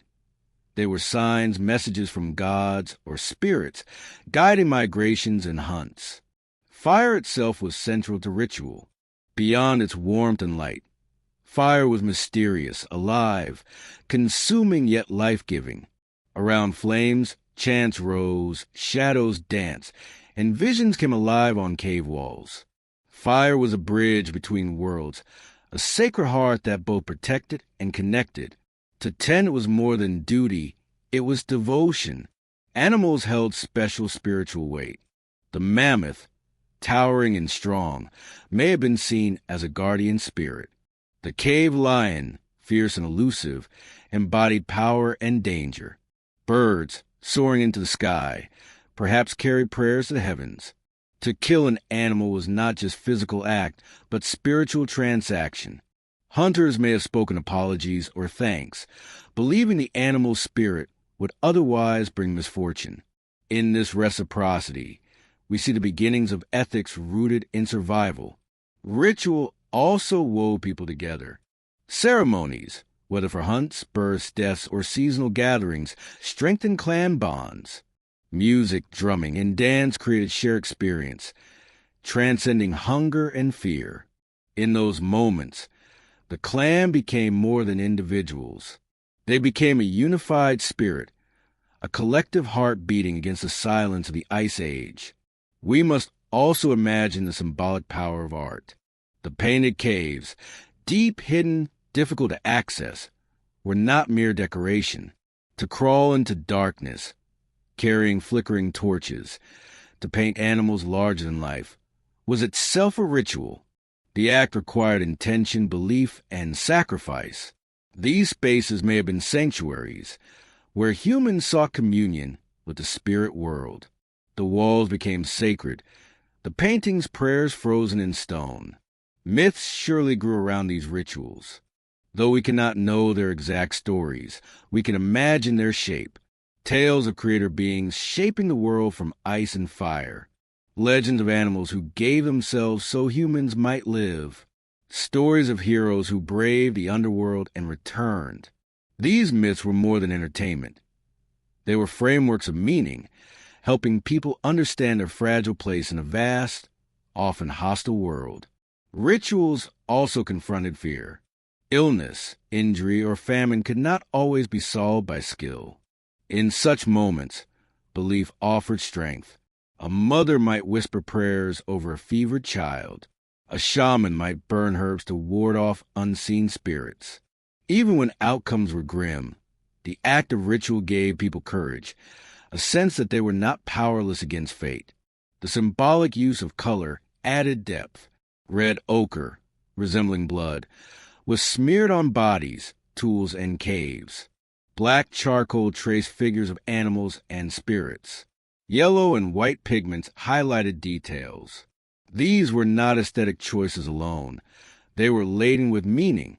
Red for life and death, black for mystery, white for spirit. In their palettes, cavemen painted not only animals but the essence of existence itself. In the quiet after ceremonies, when fire burned low and chants faded, there may have been moments of silence, a collective listening to the unseen. In that silence, surrounded by ice and darkness, humans felt connected to something larger. This sense of awe, of reverence, was the seed of religion. It was not yet organized, not yet codified, but was powerful enough to echo through millennia. To imagine an Ice Age ritual, picture this: a cave, torchlight flickering. Figures gather around a painted bison on the wall. Drums made from stretched hides thump in rhythm. A shaman, wearing antlers, sways in trance, chanting to unseen spirits. Hunters raise their spears, tracing the painted lines as if striking the beast. Women clap. Children watch wide-eyed, and the firelight makes the bison seem to move. In this moment, art, belief, and survival become one. These rituals were more than superstition. They were humanity's first attempt to shape destiny, to find order in chaos, to affirm that life had meaning beyond mere existence. They gave people resilience against despair, courage against fear, and unity against isolation. The spirit world of cavemen was not separate from daily life. It was woven into every hunt, every fire, every heartbeat. In the end, what emerges from these rituals and beliefs is the essence of humanity itself. We are not only toolmakers and hunters. We are dreamers, storytellers, and seekers of meaning. The Ice Age people, huddled in caves, already carry within them the same yearning that drives us today, the need to ask, to hope, to believe. Their rituals were the dawn of the sacred, the first sparks of fire that still burns in every human soul. When we look back at the story of cavemen, we often imagine them as creatures of instinct, driven by hunger and fear. But the truth is more profound. They were innovators. Each chipped stone, each sharpened bone, and each spark of fire represents a leap of human ingenuity.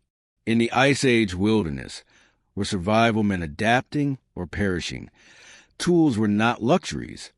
They were lifelines. The birth of technology was not sudden, but gradual, shaped by necessity, curiosity, and creativity. The earliest tools were simple flakes of stone. By striking one rock against another, cavemen created sharp edges that could cut meat, scrape hides, or shape wood. These first tools were crude, but they changed everything. A sharpened stone meant faster butchering, less wasted meat, and greater efficiency in survival.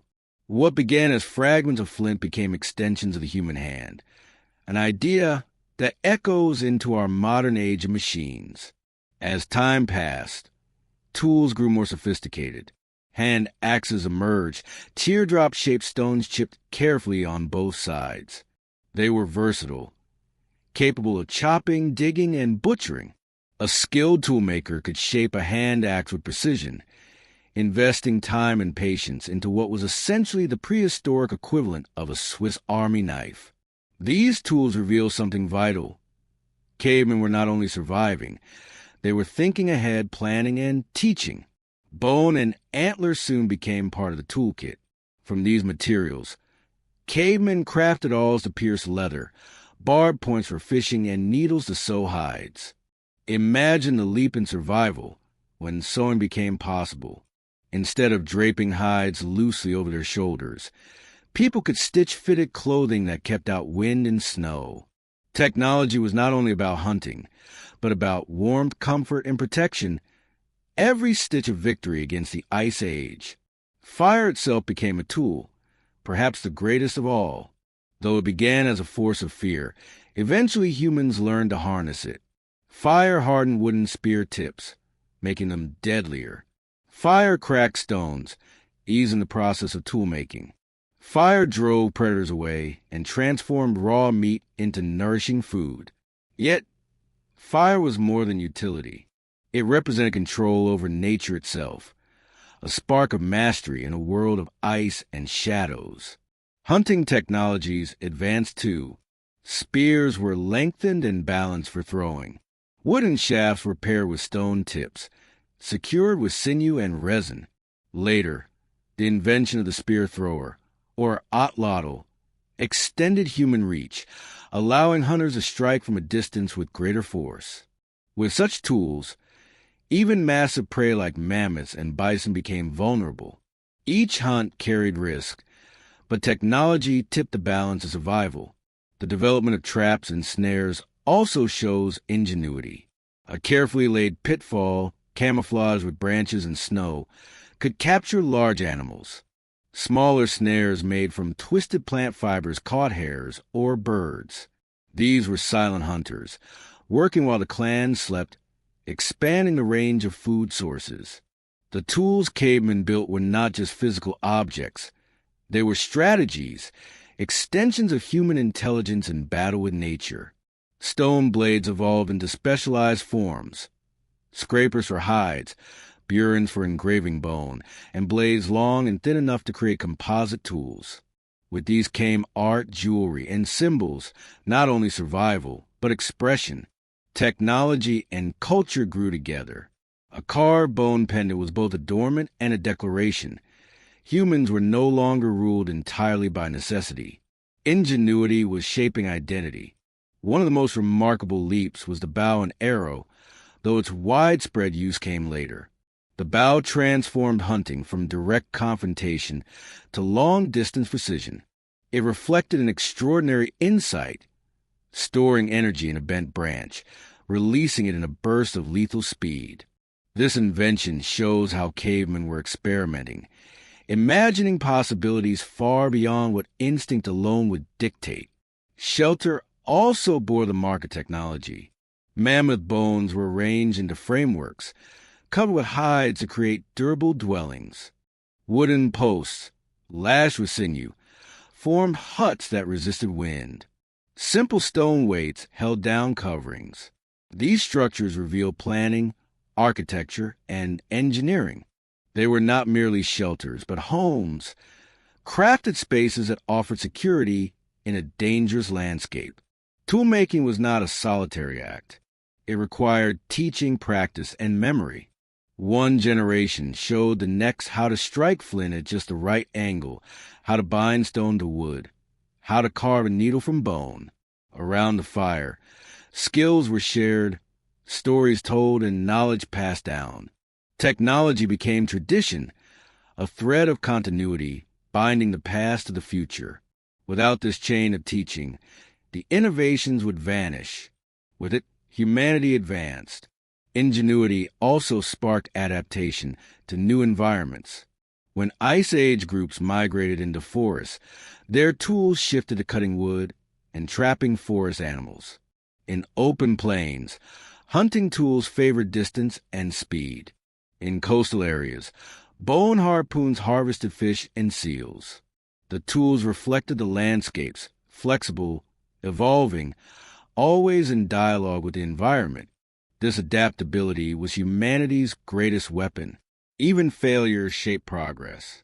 A spear that shattered, a snare that failed, or a fire that would not catch. Each mistake taught lessons. Through trial and error, humans refined their methods.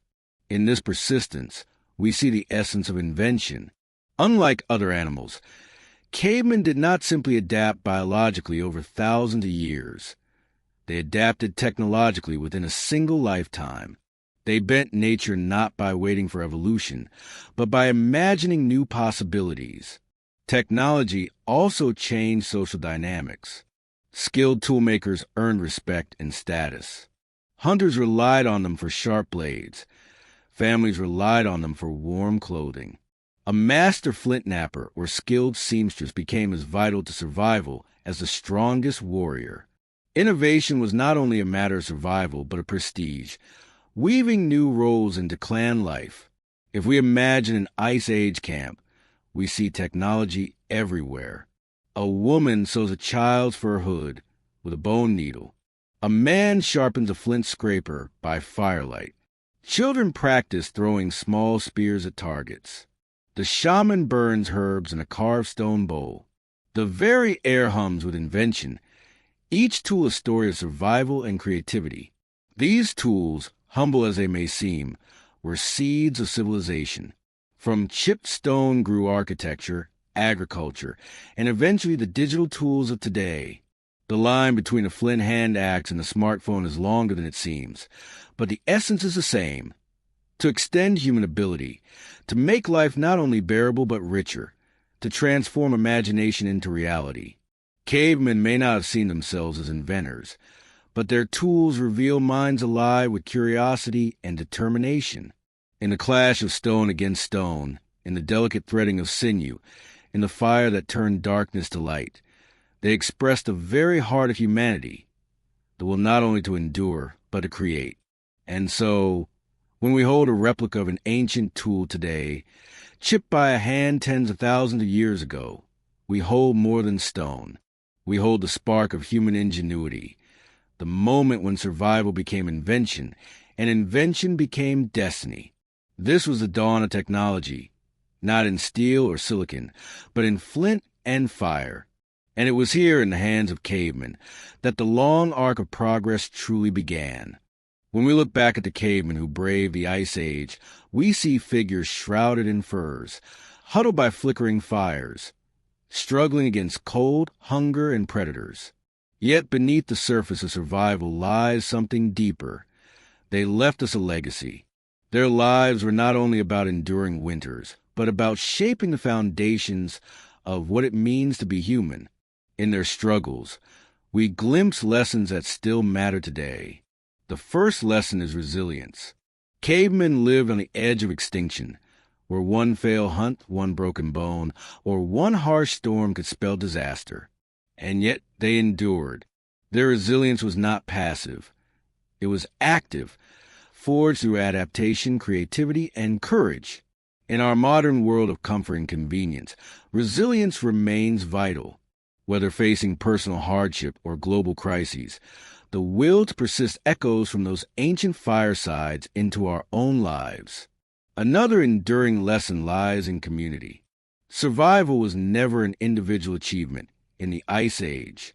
Alone, a hunter might starve, a mother might lose her child. Together, clans shared food, warmth, and protection. They wove networks of care.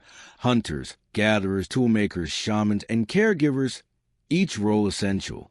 Modern society, though far larger and more complex, is still bound by this truth. We survive and thrive through cooperation. The story of cavemen reminds us that no amount of technology erases our dependence on one another. Ingenuity is also part of their legacy. From simple stone flakes to tailored clothing, from snares to shelters, every invention was born from necessity. Cavemen did not wait for evolution to change their bodies. They changed their world with tools. This adaptability is the foundation of modern innovation. Today's skyscrapers, medicines, and digital networks are the descendants of chipped flint and glowing fire. Their lesson to us is clear. Creativity is humanity's greatest survival skill. The spiritual and symbolic life of cavemen also left a mark. Their cave paintings, burial rituals, and myths reveal an early awareness of meaning beyond survival. They saw the world not only as a battlefield, but as a mystery filled with spirits and cycles. They asked questions we still ask. Where do we come from? What happens after death? How do we connect to forces larger than ourselves? Our religion, philosophies, and even our art are distant echoes of those first rituals in torchlit caves. From them, we also inherit humility. Despite their ingenuity, cavemen knew they were small in the face of nature's power. The ice, the predators, the storms, all reminded them of human fragility. Today, in an age where we bend rivers, split atoms, and peer into galaxies, this humility is easy to forget. But climate change, natural disasters, and pandemics remind us that we remain vulnerable. Cavemen's respect for nature is a lesson we must remember, for survival still depends on balance with the environment. Their legacy also carries a warning. Many Ice Age species vanished: mammoths, cave lions, woolly rhinoceroses. Some fell to climate shifts, others to human hunting. Cavemen, like us, shaped their environment and sometimes pushed it beyond recovery.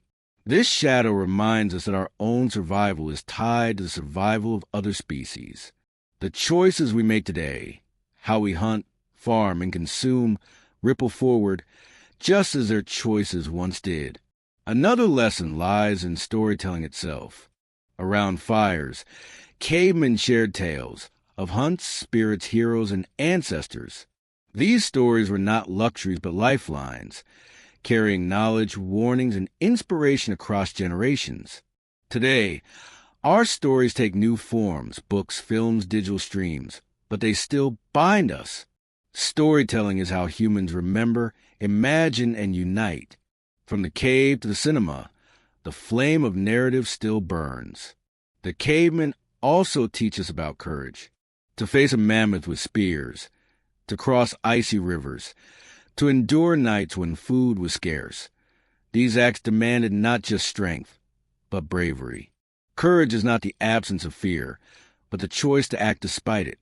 In our own lives, whether standing up for justice, facing illness, or striving toward dreams, we carry that same ancient courage.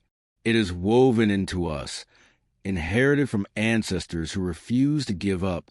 Perhaps most importantly, their survival shows us the power of hope.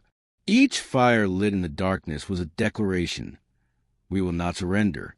Each child born was a vote for future, even when the world seemed unforgiving. Hope is what turned caves into sanctuaries, tools into lifelines, and rituals into meaning. Without it, humanity would not have survived. And without it, we cannot thrive today. In reflecting on their legacy, we find that cavemen were not so different from us. They sought safety, warm food, family, and meaning. They grieved losses, celebrated victories, and dreamed of tomorrow. Their winters may have been harsher, their tools simpler, but their hearts carry the same desires and fears that live in us now. This continuity is their greatest gift, the reminder that we are part of a story tens of thousands of years old. The modern world often distances us from survival's raw edge. Supermarkets replace the hunt. Furnaces replace the fire. Houses shield us from the cold. Yet the instincts of our ancestors still whisper within us. The thrill of a campfire, the awe of a starry sky, the need for community. These are ancient echoes. When we strip away technology, we find the same human core, the same resilience that once carried us through the Ice Age. And so, as we face our own challenges, environmental change, social division, technological upheaval, the lessons of cavemen matter more than ever. Their story is not a relic, but a mirror. It reminds us to be resilient in hardship, to cooperate in crisis, to innovate in need, to respect nature's power, and to keep hope alive. Their survival was not guaranteed, and neither is ours. But their legacy shows us the path.